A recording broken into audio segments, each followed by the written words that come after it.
بهالحلقة من الموسم الجديد من أسماء من التاريخ رح نتعرف على قصة نجاح مميزة، امرأة قدرت تفوقت على معظم الرجال ووصلت على مراكز مرموقة. خلينا سوا نتعرف على السيدة ليلى إبراهيم.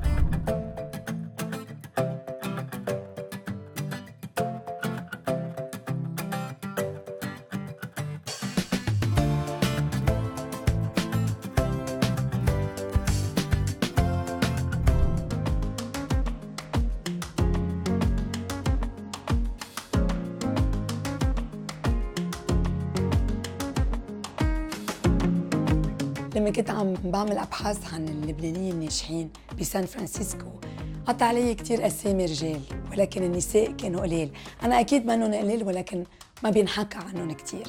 ولما قريت قصتها للست ليلى إبراهيم حسيت قد ايه نجحت. كانت من القليل النساء اللي نجحوا بمجال التكنولوجيا. كان عندي فضول إني أعرف أكثر عن قصتها وانبسطت كتير إنه كانت قادرة وموجودة وقادرة تعطينا من وقتها بالوقت اللي كنا نحن فيه هون بسان فرانسيسكو.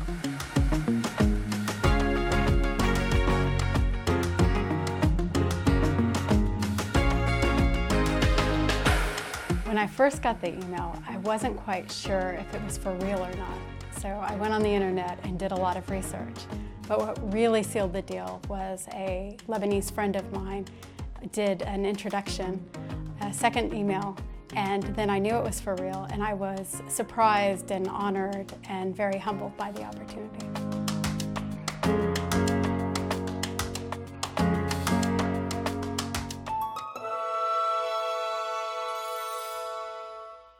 Mrs. Leila Ibrahim, thank you for receiving us in your house in Melrose Park, just next to the Stanford University, very famous university. I know you were born in Indiana. Your father immigrated in 1962 from Ba'alin. I know he went to Liberia first. He worked hard.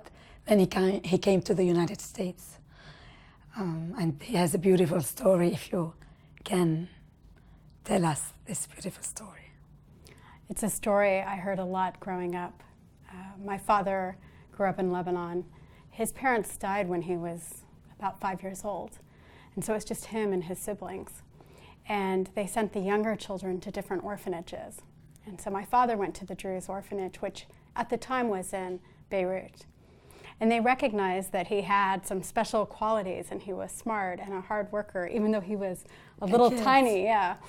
And so they really gave him opportunities to continue his studying.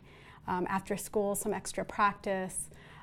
Even now when I go down to downtown Beirut, he can remember where he used to go run errands for the orphanage. Mm-hmm. And they gave him an opportunity to continue into his high school. And then after high school, he needed to save some money for college. So he went to Liberia and worked with some of his family members for about 10 years. And I don't know how he lasted for 10 years, yet kept the dream to go to college. And so it was at a time in the United States where there were a lot of opportunities and scholarships, especially for engineering. So he came to the United States and he had to show that after 10 years he could still had the academic credentials to get into a university. And then he made it through his university studies in electrical engineering. So he went to Pennsylvania? He went to Columbia first, but couldn't keep up with us. Even he had a scholarship, he didn't have the money. So I always heard he had the struggle of the education was so important to him, so he had to work hard and not eat very much. But he graduated and then got a job in Pennsylvania, where he met my mother. Yes. Yeah. What do you remember from your childhood in Pennsylvania? Then you moved to Indiana. What are your memories as a child? Well, there are quite a few. One of them is that influenced me a lot in my career decisions. My father used to come home with these pieces of paper and colored pencils, and he would do these elaborate drawings, and they would turn into little chips, computer chips, and chips that helped airplanes fly, and chips that went into the heart for a heart pacemaker that would save people's lives. And so I always thought, wow, here is my father is turning math and art and science into something that saves people's lives. Beautiful. And here is my father, an orphan from Lebanon, who had this opportunity. And so for me, I really wanted to become an electrical engineer because I was so inspired by the career that my father had had. Beautiful. So you lived with a father that was an engineer, innovating things to Yes. save people's life. And that's why you decided to be an engineer. And that's why after we'll speak about also your humanitarian activities. So your father, Shawé, met your mother, Katie, who is Palestinian here in the United States. Yes. They got married, they got you, you are the eldest. Then you have a youngest sister, Nadia, and a also younger brother, Nabil. Were you raised with Lebanese values? I think absolutely. But what's interesting is the values I was raised with were Lebanese values of the 1950s and 40s, because that's when my father left. And so even even as I was an adult, even today, I'm talking to my father on the phone, and I feel like the values that I grew up with to respect nature and respect people, to be warm and welcoming, to give of myself, to make the world a better place, to enjoy life. All of these are things that were very critical in our upbringing. And I think in some ways the entrepreneurial spirit of the Lebanese people runs very thick in my family. Indeed. Tell us more about your memories as a child with your sister and brother, knowing that your sister were born with a health problem. This story was amazing when you told me how she's working now with the United States government. United States government. Yeah. So my sister was born 3 months premature, and she was born with something called cerebral palsy. Mm. And it's limited her ability to walk, so she has a wheelchair. And I think a lot of times people, they judge by the appearance. Yes, so they see the wheelchair and they wonder if she can do anything. So my parents, when my sister was born, they thought, no, she's smart. So they fought for her to go to a regular school in the United States. In fact, they threatened to sue the state of Indiana if they would not let my sister go into the public school. Beautiful. So she went. She went, but not only did she go, she graduated in high school, number 2 in her entire high school class. Oh my God, she's brilliant. So she is a very hard worker. And then she went on to get not just 1 master's degree, but 2 master's degrees.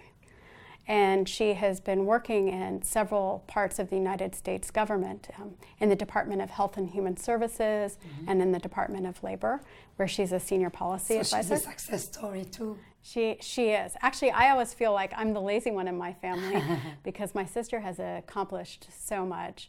And my younger brother, I think Nabil, had my dad's academic abilities. I just work hard. I just work hard and enjoy what I'm doing. You're brilliant too. You're being humble now, talking like that. So you had beautiful childhood, with raised with the old Lebanese values. Yes. What did your mom add to this education? Well, my mom came to the United States as an exchange student in high school. So when I was in high school in 1986, one day my mom came home and said, "What do you think about going overseas for 1 year?" If you can imagine in 1986 to have this type of spirit to send your child without internet, without telephone, mobile phones, to live in a foreign place. She's very open-minded. Yes, very much so. She worked at Purdue University, and so she worked around a lot of international environment. Mm-hmm. So at the age of 16, I went to live in the countryside of Japan through the Rotary Youth Exchange Program. And in a city of 40,000 people, I was the only foreigner. What?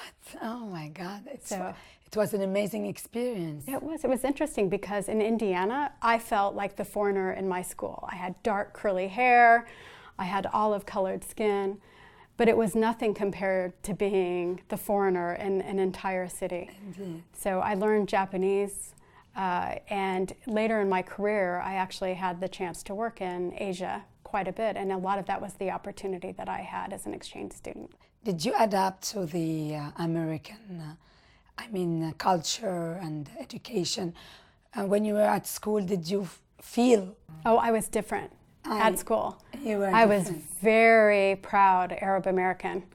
And so I got in a lot of arguments with my teachers about history lessons and world politics. And so my parents said, I have a very young memory as a child. When I was in first grade, I had a spelling bee, and I had to pronounce the word white. And English was my second language. And so I pronounced it with an Arabic accent, and I said white. And so I spelled it H-W, and everyone laughed. And I didn't know what a pie was, like a cake, Yes, a pie. yeah. And so everyone laughed. And so what happened was my parents said, okay, we won't pressure you on the language, but you have to understand our culture, our values, our history. So they taught you to speak Arabic when you were When you first went to the School. You didn't know how to speak English. I was not an American I at the understand. kindergarten and first grade. So they didn't speak English at home. No. And then as I got older, they would still speak Arabic, and we would always respond in English. But what they made sure of, like the first thing was the values, the culture, and that pride. And then when we went into college, we knew a lot of Lebanese students and other Arabs. And like I said, it was the old Arab values. I was dealing with people my age with modern Arabic and modern values, and it was an interesting experience at the time. And today you regret that your parents raised you like that, and do you feel that you wished they didn't? I think they did what they needed to do. It was the 1970s. It was an oil crisis. I think the fact that I feel very Lebanese, I think I'm very thankful to my parents for that. So I wish I spoke the language, but at the same time, I feel such a deep connection to my family heritage that I can't fault my parents. I fault myself for not taking that initiative. And I tried to learn Arabic later in my life, but I also feel everyone has their way of giving back, and my way was less about the language, and it was more about my actions. This could be also a good reason to stay in contact with your country of origins. I know that you got a lot of cousins, a lot of family coming to the United States. So you felt always in connection with Lebanon, isn't it? Yes, actually, from the time after I was 8 years old, I didn't go to Lebanon very much because of the situation, but we were always hosting family, and I think we shared bed. My brother, sister, and I, we would share rooms so that we would accommodate our family members, our cousins, in our house, and they would go to the university, they would come and visit. So I had a very strong influence, even though I had not been to Lebanon in a long time. Mm-hmm. So I see that you have a very interesting childhood with a lot of beautiful stories about your dad, your sister, and I see that the whole family is a successful story. And we'll get back to your beautiful career just after this break. Careers have successes, but they also have challenges. Of course. And it's your ability to handle the challenge and to learn from it. We do amaze them with all our multitask skills, and then you're Lebanese, so you like challenges. So there I was, a young Arab American woman, working with a lot of middle-aged Japanese businessmen. It's beautiful how you didn't forget your Lebanese roots and how you went back to say thank you. And it was scary coming back from China and being a new mom and taking on this career change.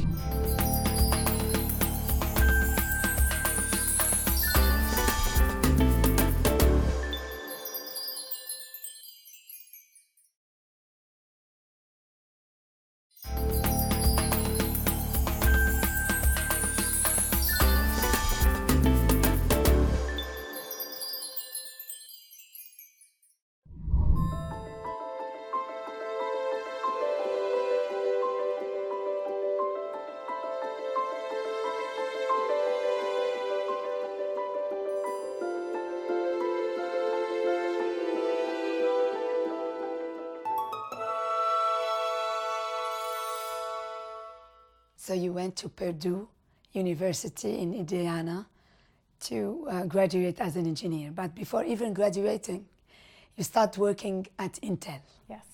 And you stayed 17 years.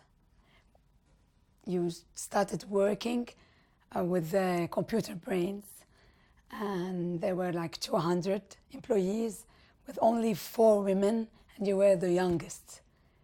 What did you feel then? Were you proud? Were you worried? It was such an interesting time. I remember my father will come up a lot in my career story. My first day at Intel, I learned that I hadn't done well in a class. And I locked myself in the hotel room, and my dad said, we can drive back to Indiana, or you can go and show them what you've learned. And it was a very pivotal moment in my career because, as you know, like careers have successes, but they also have challenges. Of course. And it's your ability to handle the challenge and to learn from it that makes you better and stronger. And so with my dad's encouragement, I started the next day at Intel, not knowing that I would have such a long and successful career there. And I remember my boss being so impressed with what I learned, but a lot of it was because my dad had taught me, don't pretend you know something that you don't. Beautiful. If you have questions, ask. Yeah. If you don't know the answer, say, that's a good question, let me get back to you by this date, and then follow up. So I think what I learned very early on was how to interact with other engineers in a way that was maybe different, because at the time, engineering was all about, what do you know? It was all about your information and your knowledge. You have to spread your knowledge. Yes. So, but I came at it in a very different way. So I think in some ways being one of 4 women was a little intimidating, but what was more intimidating was being so young compared to everyone else. But you were 23. Yeah, and what I learned was that they were always going to have more experience than me. So how can I learn from them? How can I show my appreciation? How can I take initiative to learn things maybe that they aren't aware of? How did you get the opportunity to enroll in Intel? Well, the university I went to, Purdue, has a very extensive engineering program, and a lot of the top companies go there to interview. And you needed a certain grade average. And I think it wasn't just the grades and the academics, but I was a very active student. And I'm not happy to do just one thing. Yeah, I understand. And so I think a lot of opportunities came to me because I approached things from a slightly different perspective, more holistic perspective than a typical engineer. And so I started on this journey as a young woman, and then one day I had this amazing opportunity to go to Japan. Now, I've told you I was an exchange student there. Yes, so it was an opportunity to go again, and you spoke the language, so this was also a plus that you had. I know that from just being an engineer and working with the computer brains, you got promoted to many other positions until you became the chief of staff at Intel, and you were the direct assistant to the CEO. You went to Japan and before you became CEO. Why? Because they saw in you someone that has a big potential? Well, it's interesting. When I had the chance to go to Japan, I was so excited because I spoke the language, as you noted, and I had lived there before. But I went to tell my boss that another group at Intel was going to sponsor me to go there. And he was so upset with me. He said, "You're going to ruin your career." Oh. And he didn't understand. And it's because he was trying to put his career, his vision of a successful career on me. But as a young woman engineer, I wanted to do even more. I think one of the most interesting things about going to Japan was why I made the decision to go and how. At the time, my boss thought I was crazy. I was so excited to tell him, but he thought I was going to ruin my career. I was very successful in my current role, and he had grown up in this type of role. So he was putting his own image of success onto me. I understand. And so he thought you should walk the same path. Yes. And instead, I thought, this is so exciting to go to Japan. I speak the language. It's starting something new. And I'll tell you what I worked on. At the time, no one understood. It's called DVD. Yeah. And my boss said, no one's ever going to watch a movie on a computer. So the DVD was there, but only for television, and Yes. you wanted to make it work on a computer. So there I was, a young Arab American woman, working with a lot of middle-aged Japanese businessmen, trying to make sure that DVDs, as they developed the technology and the standard, could also work on a computer. So it was such an amazing and exciting experience. It was challenging, I'm sure. Oh, it was, but it was very exciting. And they didn't know I spoke Japanese, so they would be speaking in front of me. And so you were listening to what they say. It's my secret weapon. It was smart, of course. But it taught me a lot about being very entrepreneurial, because I had no resources and no one really understood what I was trying to do. And so as I was getting ready to move back to the United States, Intel said, oh, you're technical, you're okay in very unclear work environments. Can you move to Hong Kong and start our work with developers? And at the time, it's when a lot of the technology industry was starting in Taiwan Indeed. and in China. And so I went. I have no budget, no employees, but they said, Lila, make something happen. So they believed in you. They believed in me, and they gave me the opportunity. Although some people didn't believe that I could do it. So I showed them. Beautiful. I know this is your Lebanese side. First of all, you're a woman, and women, we do amaze them with all our multitask skills. And then you're Lebanese, so you like challenges. I like challenges. And we don't like to fail. Not at all. I don't know. So what did you learn from the Asiatic culture? Well, I learned how to get things done in a very complex culture with people, like how do you build trust? Because in Japan and Asia, so much of that, I was their first interaction with a technical person from a computer industry, oftentimes the first woman they've interfaced with in a corporate environment. And I learned how to get things done with people and to have the teams feel good about the accomplishment.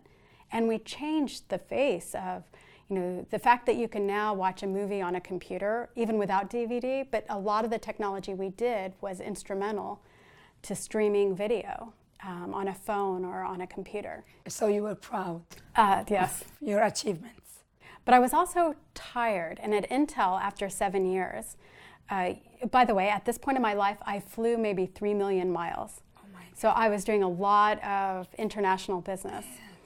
And at Intel, after 7 years, you can take a sabbatical. And most people travel. But I thought, oh, I'm traveling way too much. Yes. So I need this sabbatical year to settle down. Settle down. So guess what I did? I went to Lebanon. Beautiful. What year was it? It was 1999. No, sorry, it was 2000. The year 2000, I went to Lebanon. For the first time After since I was 30 years. Yes. So it was a lot of emotions. It was a lot of emotion, and it was the most amazing and special time, and a very pivotal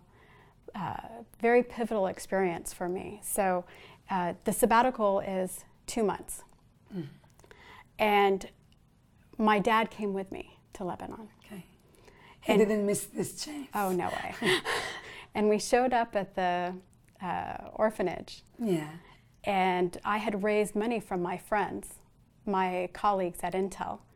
And we raised about $25,000 to build a computer lab. At the orphanage? At the orphanage where my father went. And for me, it was more of technology is a tool. This orphanage is in Halle? Yes, they moved it. Actually, it's, Abe. In Abe. Abe, sorry. I misspoke earlier. So the orphanage is in Abe. They moved it from Beirut. And my father is a very well-known alumni. This orphanage. From this orphanage. And so the fact that he came with me was very symbolic.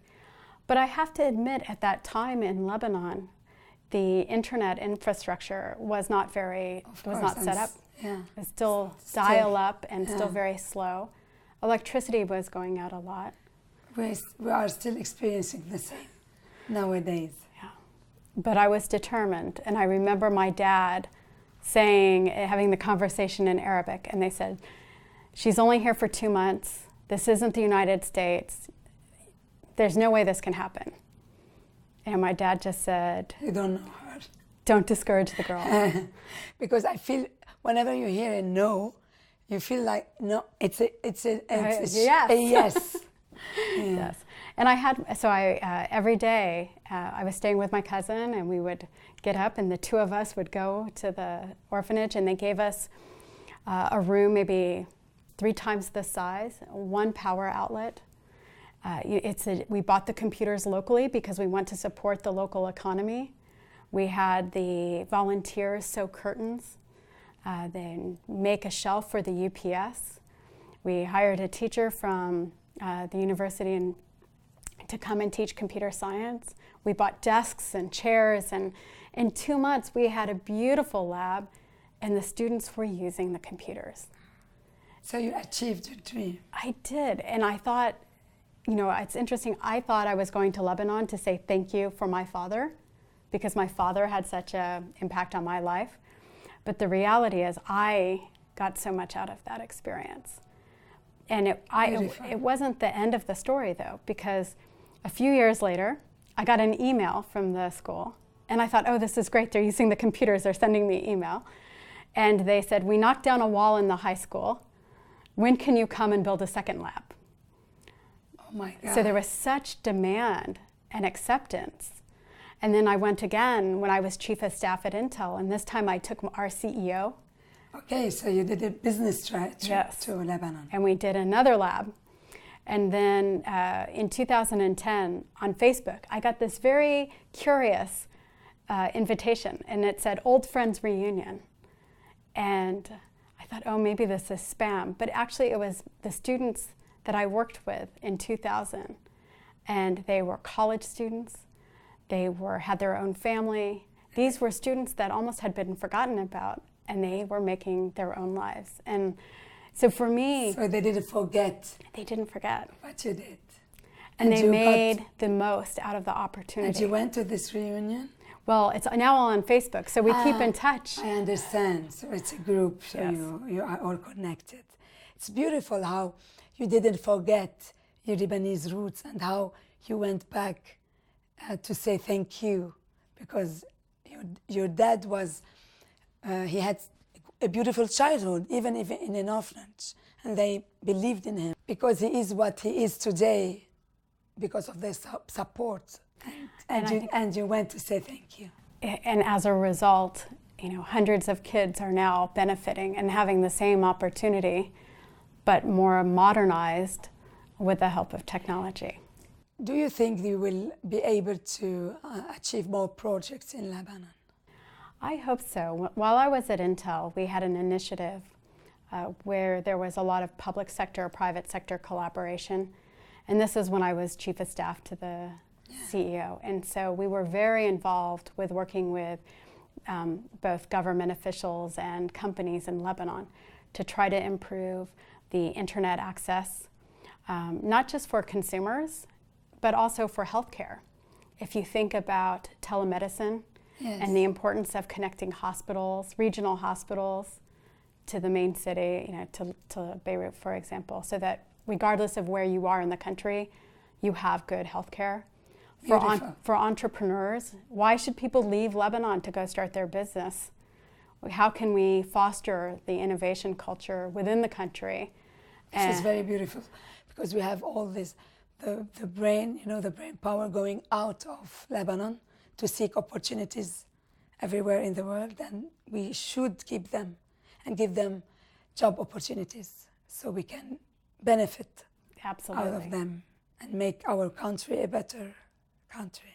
You were chief of staff at Intel for 3 years, till 2007.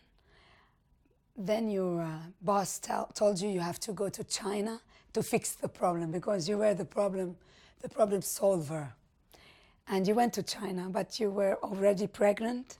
Actually, no, I was just married. You were just married. So you went with your husband to China. Yes, my new husband. With your new husband. And it was a new experience for you. And you got pregnant in China. So you fixed the problem or not? I did. Basically, What was the problem? The problem was we had a lot of.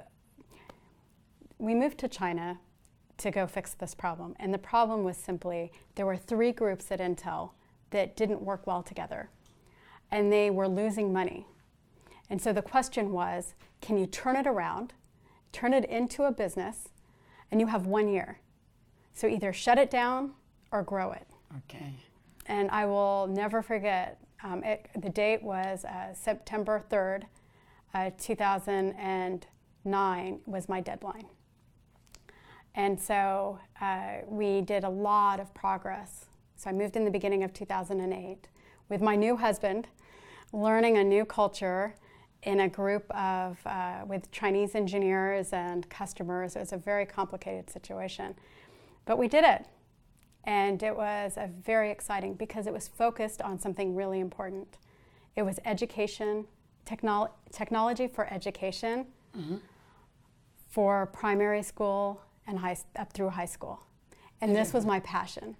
And the reason he told me to fix it was because of the experience that I had had in Lebanon. So you joined your passion to your core business. I mean, technology and education, that's why. In fact, what he later told me, my boss, who was the CEO of a $40 billion company, said the reason I picked you to be my chief of staff and to help with the company is largely because I was a technologist. I took these experiences in Asia without having any background in this space.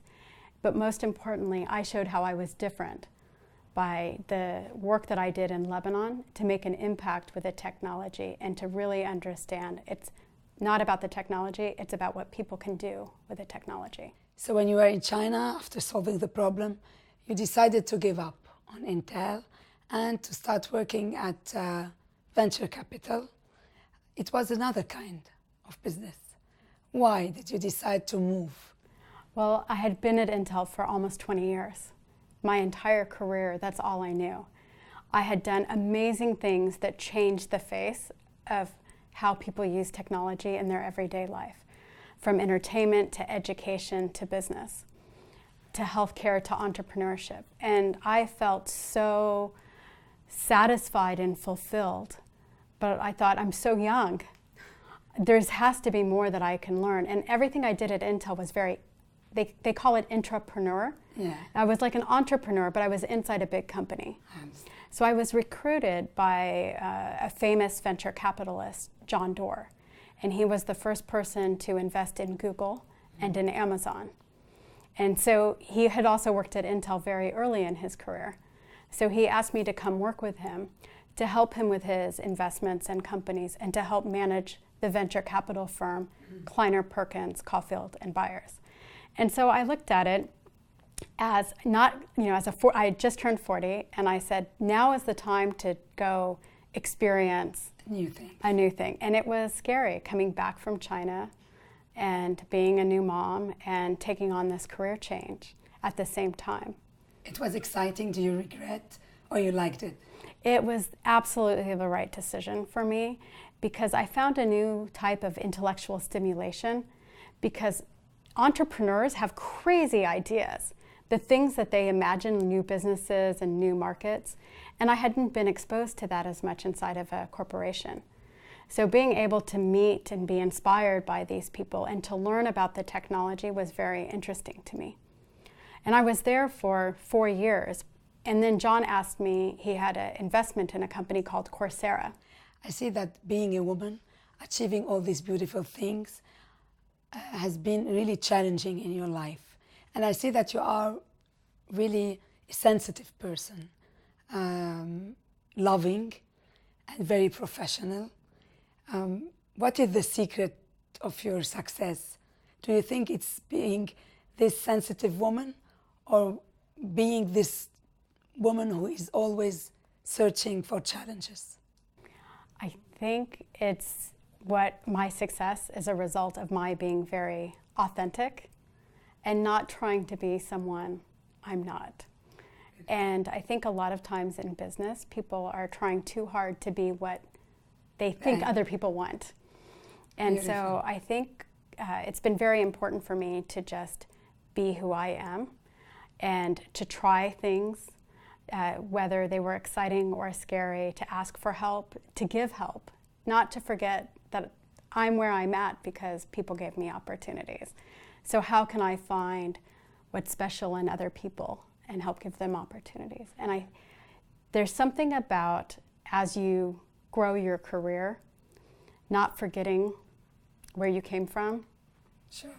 And being appreciative and just being who you are. So at the end of the day, and having self-esteem, I think. Yeah, and knowing yourself. Yes. Knowing yourself enough to know when you need to ask for help and when you're happy and excited. So I think that's what's been, and I haven't let being young get in the way. I haven't let being a woman get in the way. Though being a woman was a difficult thing to manage? There were times it was difficult, but oftentimes I just confronted it. I've had many conversations where I pulled aside a male colleague and said, hey, I find this way you're treating me or addressing things it's not appropriate, or I don't appreciate it. And so rather than not do anything, I feel very empowered, and I think I owe that to my parents. Indeed, education. To my parents, to my education, for them having the faith in me. And just being able to work with people. Like I feel, my generation, there aren't that many women who were in technology and who continue to be. Yeah, you are a pioneer in and so I feel very responsible for helping to pave the way.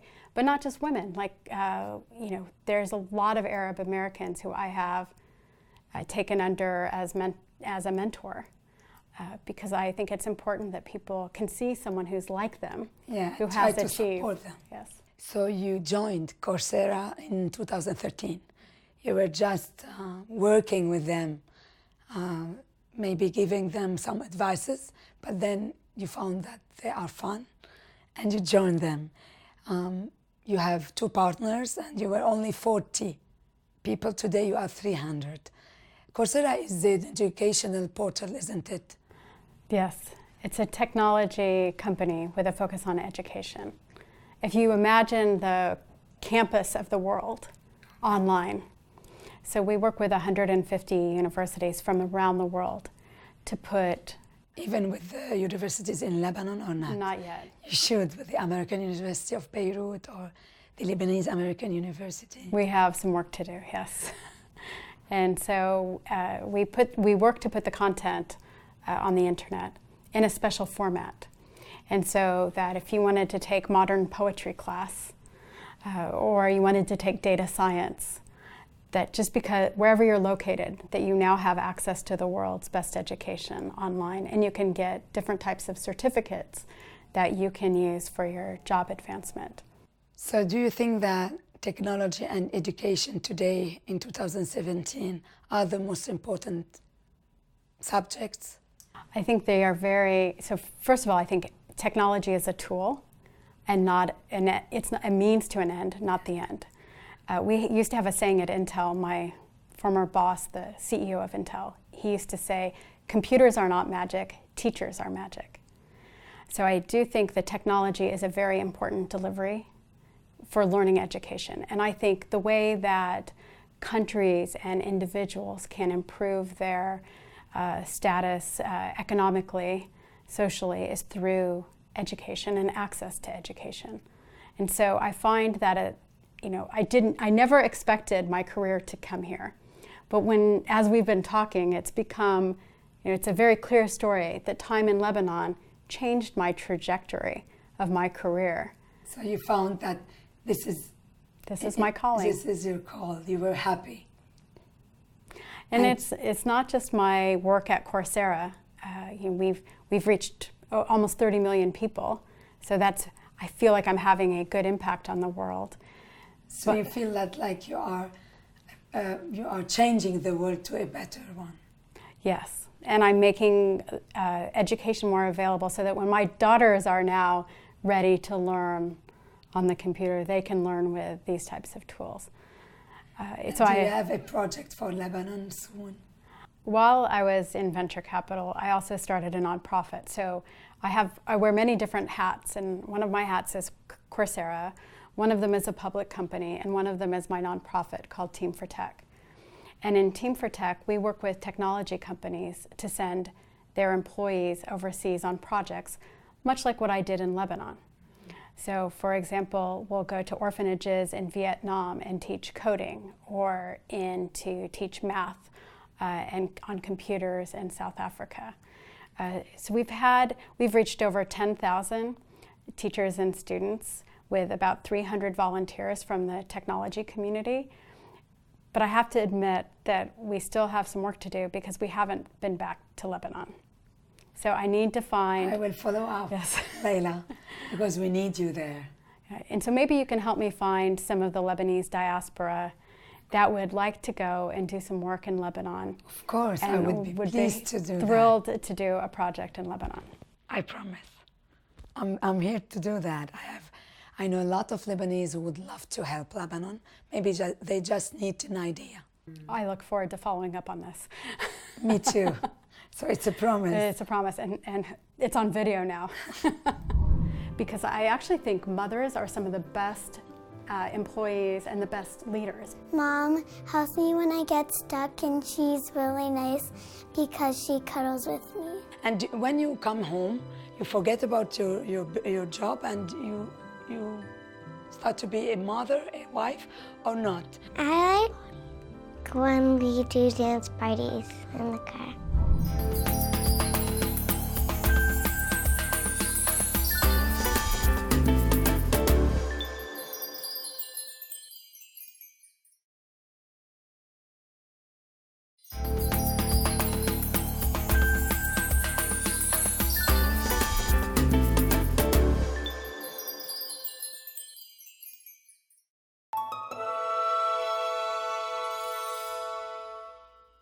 So Leila, you were born here, so this is your home, and you met your husband at Intel.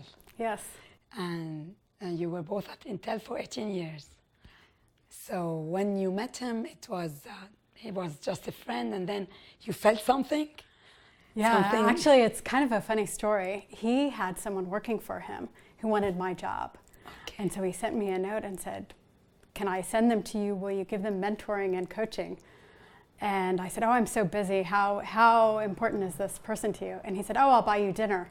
And I thought, oh, he's asking me out. And he thought he was just offering to buy me dinner. So we both went through the same engineering rotation program when we started. So we had known each other for a long time before we started dating. Yeah. And then you got married in 2007. Yes. Though you were living abroad, sometime in China, sometime in Tokyo, I think. How was it to settle down after your busy life? Oh, I don't know if we ever really settled down. We both loved to travel. Before we got married, I even made sure that he could handle the Arab culture and that he could handle Asia, because Asia was such a part of my upbringing. And so soon after we were married, we actually went to Lebanon for the first time. Okay, and he loved it? Oh, he absolutely loved it. He loved the food? He loved the food, he loved the family, and the scenery and history was also very exciting for him. Indeed. Then you got your twins, yes. Two lovely girls. Yeah, and this changed your life? Because actually when a woman is a working woman and she delivers, and her life changes, doesn't it? Yes, I really wasn't, to be honest, I wasn't sure what to expect, because my entire career had been about my life had been about my career. And suddenly I had to make room for a husband, and soon after that for children. And we were living in China, and I actually was expecting one baby. And the doctor in Chinese turned to the screen and said, "Look, 1, 2. And I screamed, and they came in to see what was wrong with the foreigner. But one of the things that children have taught me is really how to prioritize, because I actually think mothers are some of the best employees and the best leaders, because you have to be ruthless in your prioritization.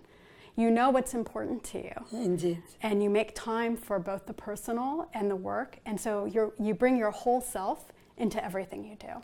Beautiful said, because I think this is the reason why women succeed, because they know how they manage to give attention to their work, their family, their kids, so they know how to really share all their attention to the many tasks they have. And to get the energy from those different tasks to make me better at my job and better as a mom. Indeed. And when you come home, you forget about your job and you start to be a mother, a wife, or not? Because you just told me a story that you are taking your two kids, they are 7 years old, and you're taking them to a coffee shop, and you just play the role of two businesswomen or three businesswomen talking about a project. Yes. How it was, I was really surprised. It's, I want the girls to know that they can be anything. So oftentimes I'll ask them to pick a topic. Yesterday morning on the way to school, we stopped and had coffee. I had coffee, and they talked about if they could develop an app. What kind of app would they develop, and what would the name be, and how would they charge for it, and who would be the target customer? Okay. But then sometimes they'll talk about other things like who are their friends at school and what they're going to do. Of course, the normal thing. Yes. You have a beautiful house. Thank you. It's been a long time you've been living here in the area. We've been in this house about 4 years.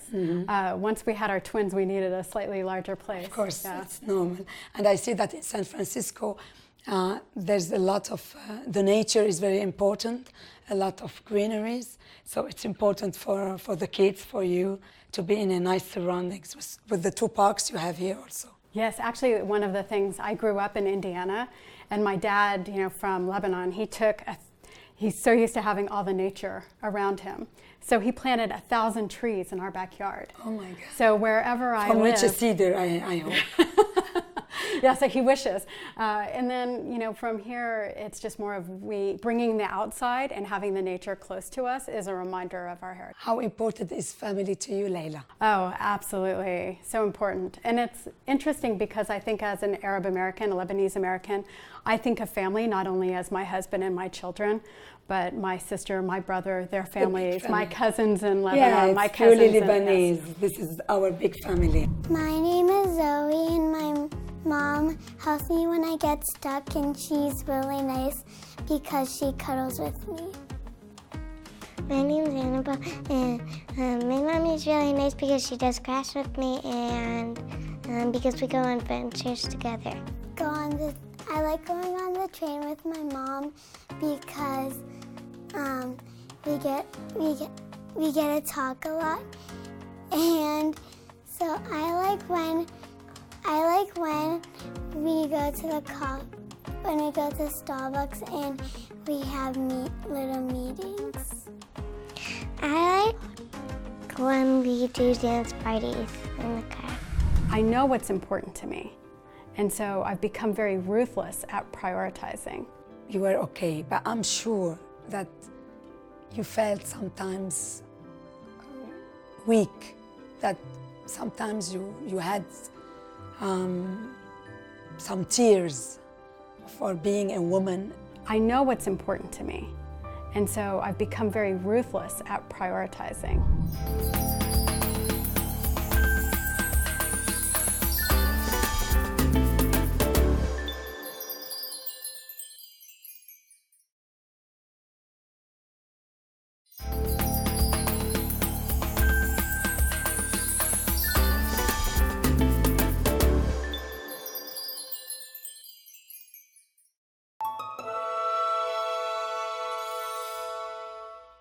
Leila, you said you had different hats, and you have three already now. You're at Coursera, and you have your team for tech, and your public company, and your family.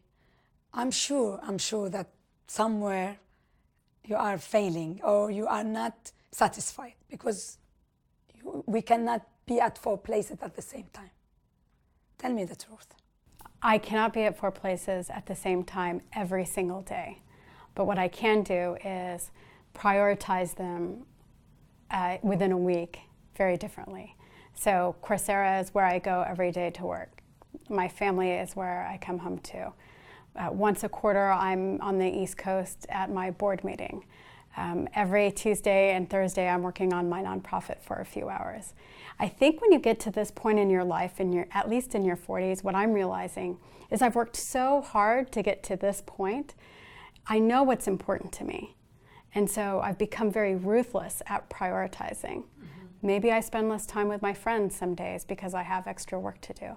But this is what drives me, what fuels me. And I think when you're at this age, you just have that confidence that you know what you want to do in your life. But you're sure that you are giving all your attention and care for your 2 kids? Well, or you wished you had more time? I think I hope that I am a better mom because I am very busy and my daughters can see how much I love them. So one of the things that we do is we focus on the quality of our time together versus the quantity. So I make sure I am home in time for cuddle time before bed. We go before school and we have our business meetings. So we have some very strong traditions that I think make our time very memorable and very special. I think if I let myself think that I'm not doing enough, then I'm failing my kids. I think it will cause me to doubt who I am, and the best thing I can do for my children is to show up as a strong mom. I have a soft side, but I don't let other people judge me. I judge my time with my kids based on the quality of time. You said that you were one of the few women at Intel. You were only 23 years old. And you say that because of the faith your parents had in you and your self-esteem, you were okay. But I'm sure that you felt sometimes weak, that sometimes you had some tears for being a woman, a young woman alone in a man's world. So tell us the truth. I have always doubted myself. I always have questions.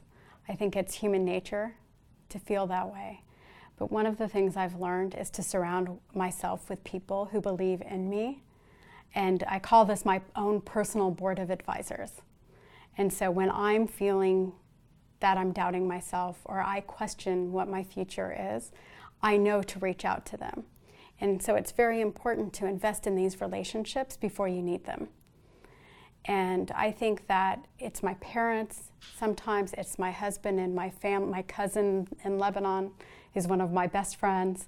It's my mentors, my former bosses. So it's important for me to be surrounded by people who believe in me. So when I don't know, your strength, they give me the strength I need. Mm-hmm. While you were talking about your success story, I can feel that it's la vie en rose all the time, in good positions and getting what. That's not the case at all. Getting what you want. Yeah. Didn't you fail in anything? Oh, so many times. We didn't talk about that. No. Well, I did mention before I first started at Intel, and the fact that my report card showed a grade that was not what I wanted. I failed a class, and it rocked me hard. But learning that at such a young age, where my dad challenged me to go to the office to prove that I know it. I didn't even tell my boss I failed the class until 7 years later. He wasn't even my boss anymore.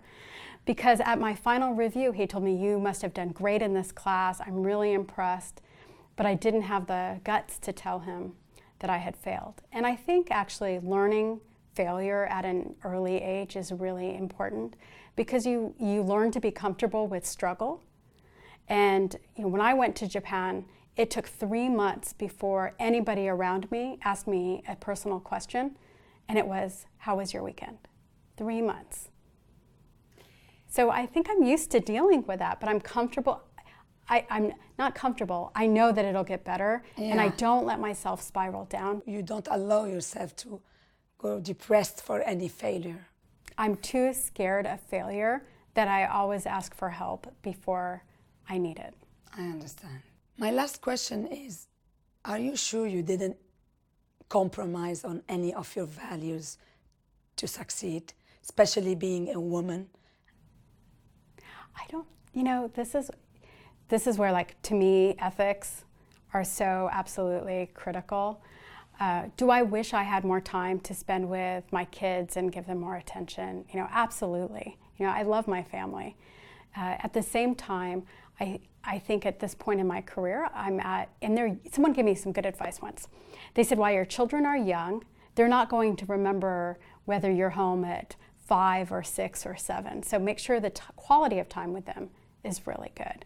When they get older and they become 10 years old or teenagers, that's when they're going to remember everything. So what I'm trying to do is say, how in this moment in time can I do what I need to do to set up my career for that later stage? But I also feel like,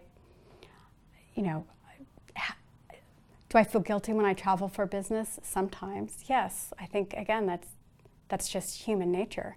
But I try not to let it stop me from getting ahead, because I think it's important to be able to have a family and to be successful in my career. My mom did it. My mom did it with, being an immigrant, having 3 children, and one of them with a physical disability. Yes, indeed. So I think in many ways, like, I don't feel like I was cheated in my childhood because my parents worked hard. I think, in fact, I still feel their love and their support. And so I'm hopeful that I can be half as good as my parents were. In one of my previous episodes, there's a guest who asked a question that I would like you to answer. So let us listen to it. إنه ليه ما بتشتغل مع غيرك لبنانية؟ لأنه بنتبه عليه، وأنا واحد منهم، نشتغل مع كتير عالم كتيم، وبنعرف نشتغل بعض، بس وقت اللبنانيين يجوا سوا ما كتير بيعرفوا يشتغلوا مع بعض كتيم. وبحب كل اللبنانيين يفكروا فيها، يلي كان جاي من بعدي من عندك ولا كانوا بلبنان، إنه إذا اللبنانيين بيشتغلوا سوا كتيم كمواطنين ولا كموظفين، البلد كلها واللبنانية كلها بتتحسن. I actually looked through my career, and there have been many Lebanese that I have worked with, both in the United States and also overseas, but both in Asia and in Lebanon. I think in different stages of my career, the involvement has been very different. In a startup right now, we focus more on a global market versus a specific market. So we're not doing anything specifically in Lebanon. Do I think we will in the future? Absolutely. What I would like to see is how can Lebanese connect to each other more with the business opportunity. And I think that the work that you're doing around the diaspora and making these connections are really important. I think the Lebanese are spread all over the globe. Yes, indeed. And part of the challenge is finding the right people to help you solve the right problem at the right time. Yes, indeed. I would like you now to ask my next guest a question that he will answer in his turn. My question is this. If you could give advice to Lebanese youth, what would you tell them that they should be working on so that they can create a better future for Lebanon and her people? Mrs. Lila Ibrahim, thank you for this beautiful interview. You are not only a very successful woman, we are proud of you, but you are also a very sensitive and profound woman, a beautiful soul, caring mother, and above all, a wonderful human being.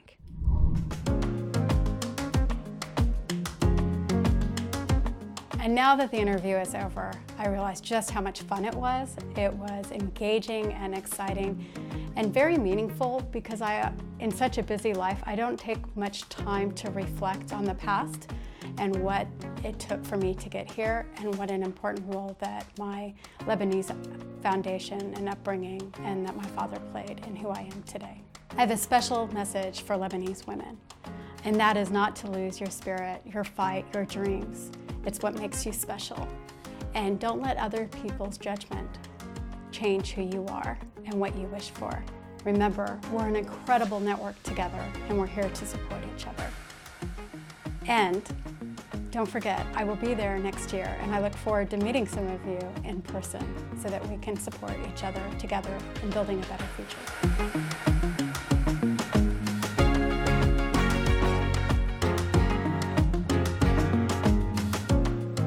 ما كنت عارفة شو ناطرني. امرأة يمكن تكون قاسية، يمكن تكون باردة، ولكن أول ما فتحت لي الباب ليلى إبراهيم امرأة كتير عفوية، ضحكة ما بتفارق وجهها، كتير إنسانية، مهضومة.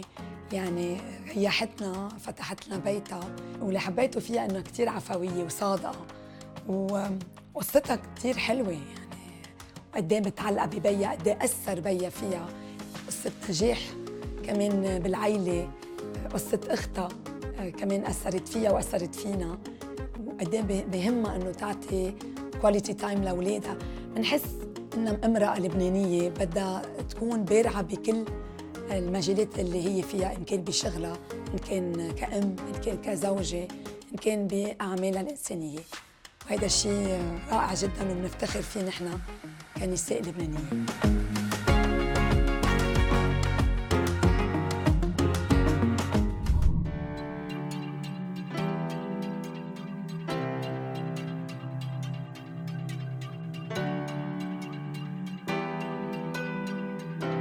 تأسست سان فرانسيسكو سنة 1779 وسموها سان فرانسيسكو تباعاً لمار فرانسيس.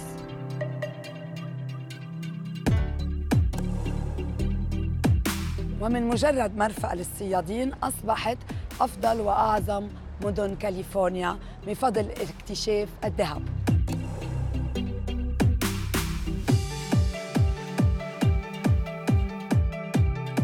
وتعد سان فرانسيسكو هي المنطقة الأكثر تحرراً وانفتاحاً بكاليفورنيا، فهي بتتضمن جنسيات كثيرة وثقافات عديدة.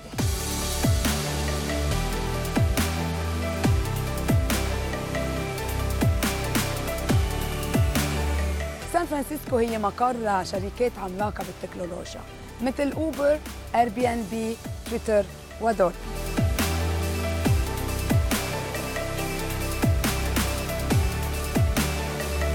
بتشجع حكومة سان فرانسيسكو كل الستارت أبس الشبابية خاصة بمجال التكنولوجيا، فبيخفضوا عليهم الضرائب، والمردود السنوي لكل شخص بسان فرانسيسكو هو تقريباً $96,000 سنوياً.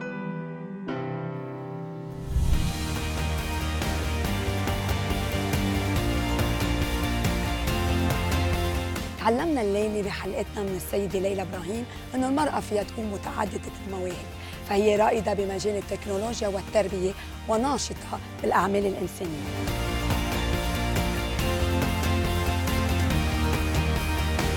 إذا بدكم تعرفوا أكثر عن هالحلقة أو عن السيدة ليلى إبراهيم ما تنسوا تتابعونا على مواقع التواصل الاجتماعي.